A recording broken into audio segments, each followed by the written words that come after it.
Vilayath Buddha is equal to ചന്ദന മരത്തിലെ മമ്മൂട്ടി.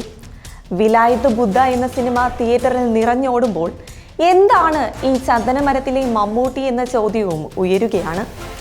20 ചന്ദനങ്ങളിൽ ഏറ്റവും മികച്ച ചന്ദന തടിയാണ് ഈ വിലായത്ത് ബുദ്ധ. നായകൻ ഡബിൾ മോഹനന്റെ ഭാഷയിൽ പറഞ്ഞാൽ ചന്ദനത്തിലെ മമ്മൂട്ടി. ലോകത്ത് ഏറ്റവും വില കൂടിയ ചന്ദന തടിയായ ഇവയ്ക്ക് ബ്രൗൺ നിറമാണുള്ളത്. ചന്ദന മരങ്ങളുടെ സ്വർഗമായ മറയൂരിൽ തന്നെയാണ് ഇവ ഏറ്റവും കൂടുതൽ കാണപ്പെടുന്നതും. മറയൂരിലെ 1000 ചന്ദന മരങ്ങളിൽ ഒന്ന് വിലായത്ത് ബുദ്ധയാകുമെന്നാണ് ചന്ദന കൊള്ളക്കാർ പോലും പറയുന്നത്. എന്നാൽ അതിനെ തിരിച്ചറിയാൻ കുറച്ച് പാടുപെടും.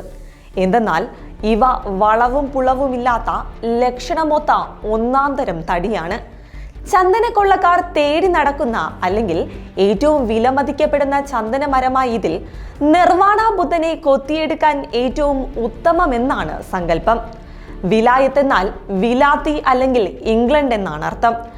എക്സ്പോർട്ട് ക്വാളിറ്റി ഉള്ള ചന്ദനമരം എന്ന അർത്ഥത്തിലാണ് ഇതിന് വിലായത്ത് ബുദ്ധ എന്ന പേര് വരുന്നത്. കൂടാതെ ഇതിന് ഏകദേശം 300 വർഷത്തിലധികം പഴക്കമുണ്ടെന്നാണ് പറയപ്പെടുന്നത്. അതായത് ഇത് ഏറ്റവും ഉയർന്ന A ക്ലാസ് ചന്ദനമരമാണ്. ഒപ്പം സുഗന്ധത്തിലും എണ്ണയുടെ ഗുണനിലവാരത്തിലും ഒരു പടി മുന്നിൽ നിൽക്കും ഈ തടി. വിലായത്ത് ബുദ്ധയുടെ തൊലിക്കുൾപ്പെടെ പ്രത്യേകം വിലയാണുള്ളത്. വളരെ അപൂർവമായിട്ട് മാത്രമേ ലക്ഷണമൊത്ത ഒരു വിലായത്ത് ബുദ്ധ ഉണ്ടാകുകയുള്ളൂ.